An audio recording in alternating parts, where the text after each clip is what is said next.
de todas las disciplinas humanas hay una que seguramente no merece el desdén y es la ética. La ética plantea una de las cuestiones cruciales, ¿qué hacer? ¿Qué hacer frente a cada situación? Y desde la antigüedad y aún pecando un poco de reduccionismo, esos famosos planteos tan simples que hacía Platón, si a un caballo malo le pegamos, lo hacemos más malo o más bueno, entonces darle a cada uno lo que se merece tampoco es justo.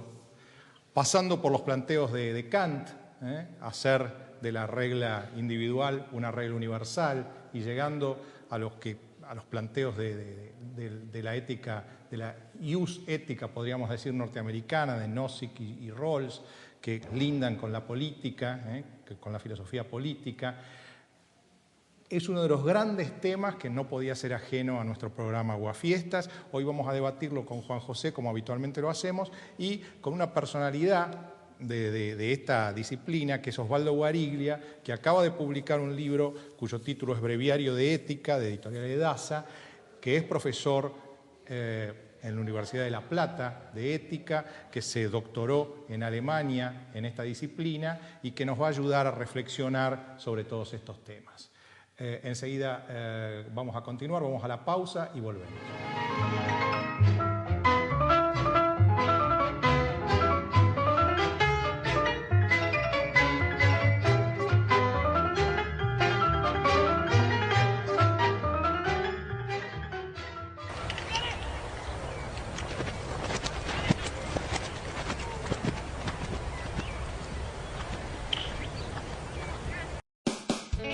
Ciudad Veloz.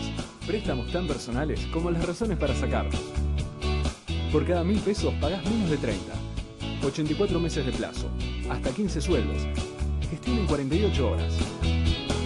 Comunicate llamando al 0822-20400. Banco Ciudad. Te quiero ver crecer.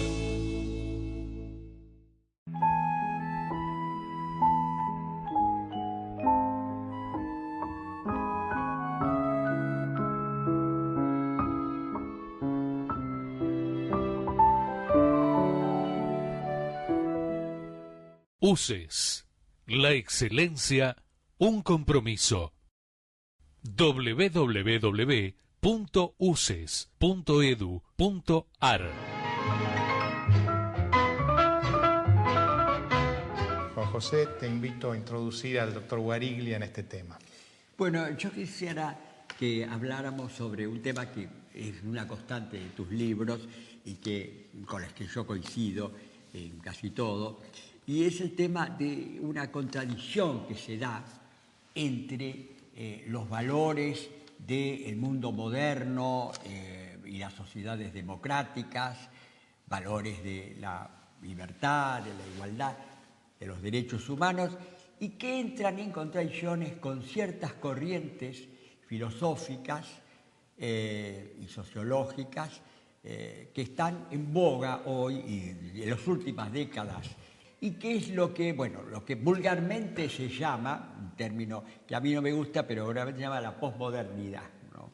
Ante todo, que los dos pensadores, maestros de pensamiento de estas corrientes, serían dos pensadores totalmente irracionalistas y antidemocráticos, abiertamente, que son Nietzsche y Heidegger. Y la característica fundamental, yo creo que es el relativismo cultural. O moral también, la idea de que estas ideas que defendemos de libertad, de igualdad, de derechos humanos, de justicia, son ideas creadas por Occidente, por el mundo occidental, por Europa, y que el resto del mundo no tiene por qué compartirlas, de hecho no las ha compartido, y a veces cuando se trata de inculcarlas o de difundirlas, se trataría simplemente de una especie de imperialismo cultural.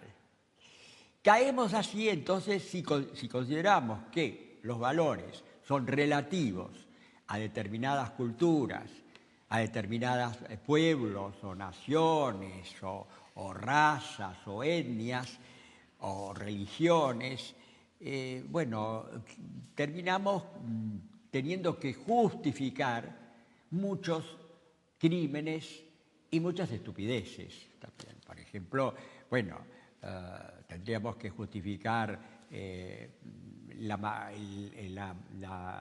sacrificio de las viudas en la India, por ejemplo, y bueno, ¿quién termina con eso? El imperialismo inglés. Eso sería una cosa que no aceptarían demasiado, no caería muy bien en los relativistas.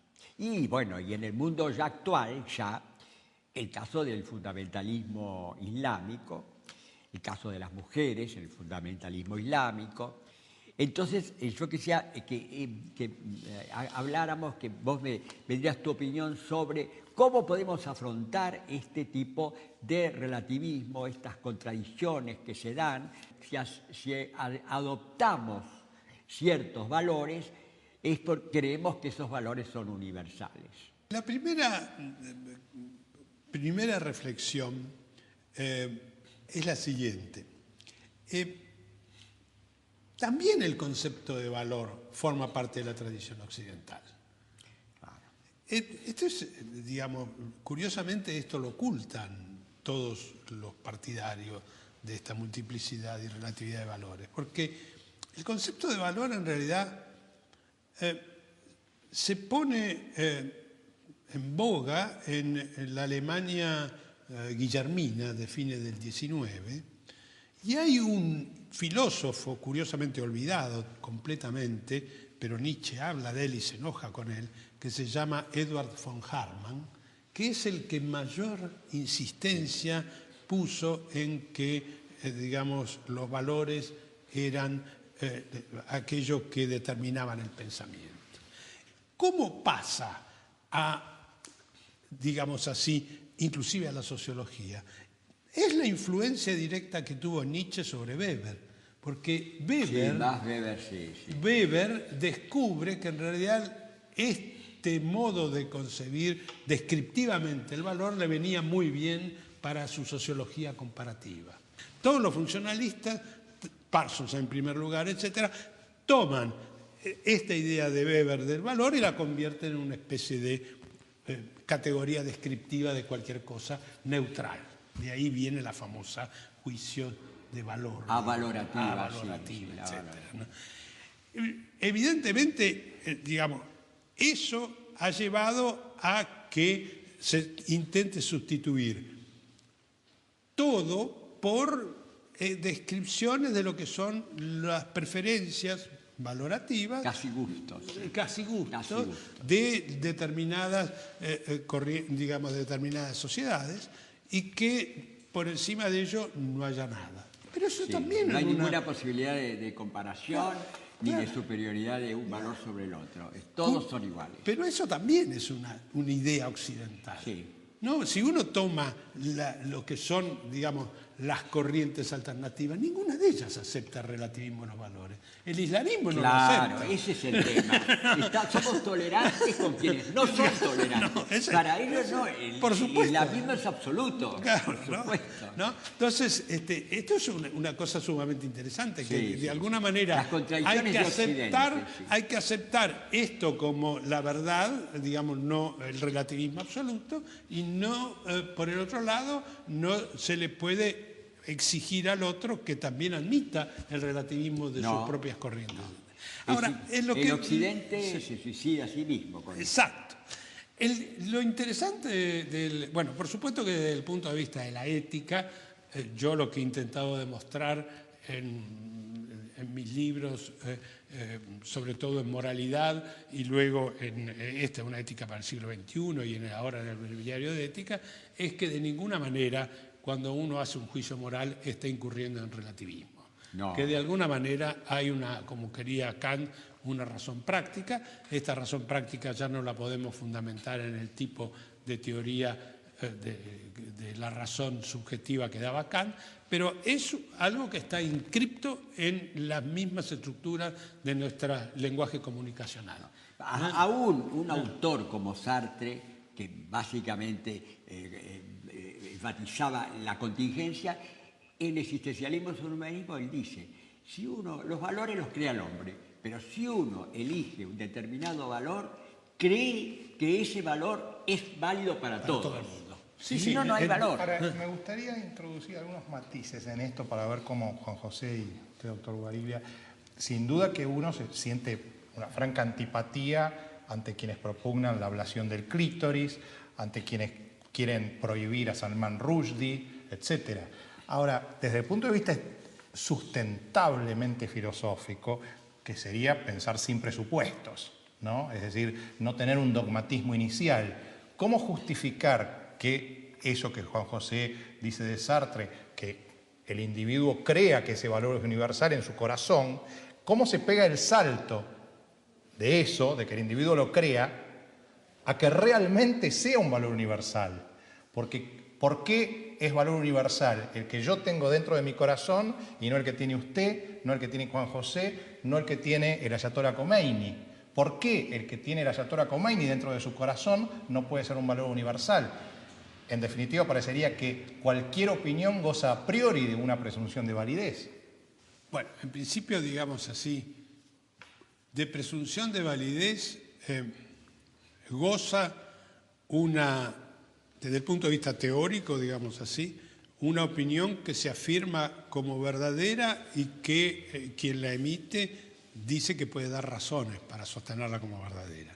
Y el dar razones para sostenerla como verdadera, de alguna manera, tienen que ser razones que los otros puedan admitir sobre la base de las mismas evidencias. Por ejemplo, si yo digo que esta mesa es marrón, tengo que dar razones para que ustedes también admitan que es marrón y no creo que es gris, ¿no? Bueno, y no que es gris. Pero pasa que una cosa son las razones científicas y otra cosa son las razones filosóficas. No, las razones filosóficas... O mucho más morales. No, las razones filosóficas tienen la misma estructura que las razones de tipo empírico, desde el punto de vista teórico. Desde el punto de vista de la ética, también si yo doy una opinión, independiente, si tengo realmente de alguna manera la disposición para que los demás se convenzan, tengo que dar también razones que los demás puedan admitir. Y para dar razones que los demás puedan admitir, no tengo que sostener que de alguna manera todas mis creencias, el conjunto entero de mis creencias religiosas, etcétera, claro, puede ser compartido por los demás. Pero hay un ejemplo histórico de esto. Esto que parece que es solamente una especulación filosófica, se dio en la realidad. Y se dio en el más alto cenáculo universal, que se dio en la comisión, en la subcomisión en realidad, que se creó en las Naciones Unidas cuando se comenzó a redactar la Declaración de los Derechos Humanos. Había representantes de la India, de los países árabes, del bloque soviético de aquella época, los países anglosajones y un fuerte bloque latinoamericano. Cuando empiezan a tratar de encontrar una primera declaración de los principios, lo primero que ocurre en estas declaraciones es que algunas sostenían, por ejemplo, en el artículo primero, que todo hombre está dotado de razón y conciencia por Dios. Entonces ahí empezaron, no, un momento, ¿qué es esto? No. Entonces otros decían, no, por la naturaleza. Y entonces ahí saltaban del otro lado y decían, ¿cómo? Yo no creo eso, yo creo... Entonces, bueno, se discutió enormemente. Eso se volvió a plantear en el proyecto de Constitución por la Unión Europea. Claro. Donde hubo que excluir todo principio religioso. Exacto.